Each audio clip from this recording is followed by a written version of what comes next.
What are the legal limits of military necessity during armed conflict? In today's world, the question of military necessity in armed conflict is more relevant than ever.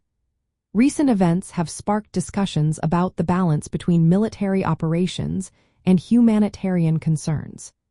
As conflict continues in various regions, understanding the legal limits of military necessity is essential for both civilians and military personnel.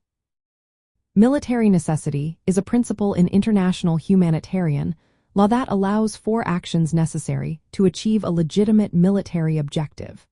However, it is important to note that this principle has clear boundaries. The Geneva Conventions and the laws of armed conflict set these limits to ensure that military actions do not lead to unnecessary suffering.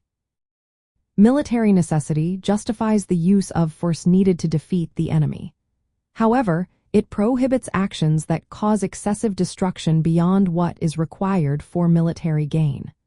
For example, even if a weapon provides a tactical advantage, it cannot be used if it results in disproportionate harm to civilians.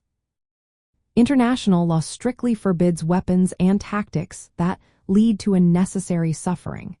This principle is embedded in the Geneva Conventions and their additional protocols. It ensures that military operations remain within ethical and legal boundaries. Another important limit is the obligation to distinguish between combatants and civilians. Attacks must be directed solely at military objectives. Civilians and civilian objects must be protected, and all feasible precautions should be taken to minimize incidental harm. The principle of proportionality also plays a key role. Even in targeting legitimate military objectives, the expected civilian harm must not be excessive compared to the military advantage gained. Commanders must carefully weigh the potential damage to civilians against the military benefits. Military necessity cannot justify violations of other established international humanitarian law rules.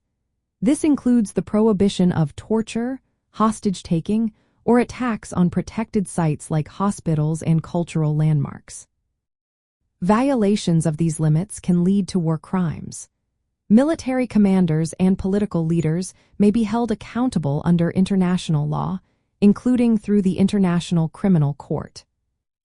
In summary, military necessity permits actions essential for achieving military objectives while respecting the principles of distinction, proportionality, and humanity. Understanding these legal limits is vital for ensuring that military operations do not disregard human dignity and civilian life during armed conflict.